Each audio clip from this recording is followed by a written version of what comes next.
In a complete change of tack, the new UK Labour government has said that there will be no new licenses for oil and gas after the Conservatives just last year legislated to ensure there would be. It's a massive win for climate campaigners, but workers in the industry are worried. Stuart Smith has more in this final report on policy changes under the new government. For over 2 years, Just Stop Oil has been a household name in the UK for their slow march protests and for spraying orange paint on symbolic sites.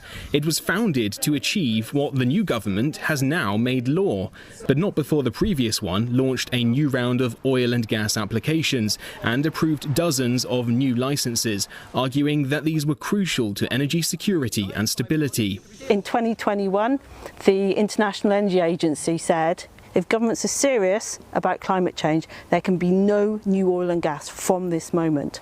So if our new government is serious, they need to rescind those oil and gas licenses issued by the Conservatives.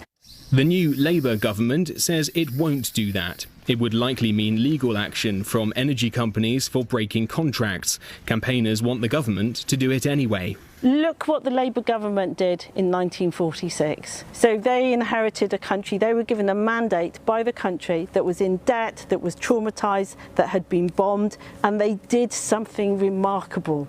They supported the people, they protected the people, they brought in a welfare state, the NHS, and that's what we need this government to do now, is to start protecting us and to stop protecting the fossil fuel companies.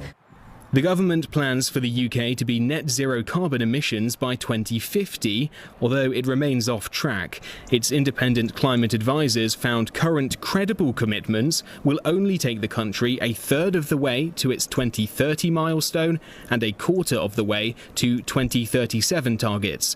North Sea oil and gas extraction doesn't directly affect the UK's net zero goals either way, as national targets only count what's burned, not what's produced. But this government still wants to transition from a fossil fuel dominated energy industry to a clean one. But those in the industry believe the government has missed a trick in making this transition happen as efficiently and fairly as possible. The largest union representing offshore oil workers is calling for no ban without a plan. They talk about getting us into greener industries.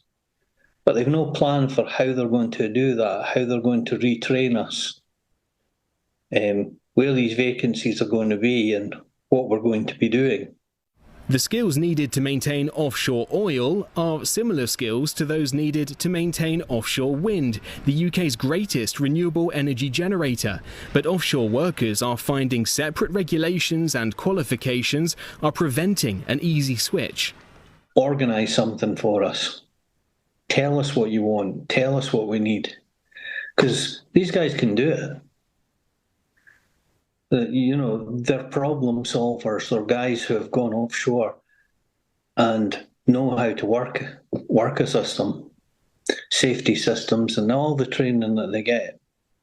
It would be very useful to have that. Yet these guys could end up on the scrap heap. Andy fears getting this wrong could mean tens of thousands of industry workers like him may experience mass redundancies like Britain's coal miners did during the 1970s and 80s, leaving behind the coastal communities of North East England and Scotland that rely on offshore oil work. Stuart Smith, CNA, London.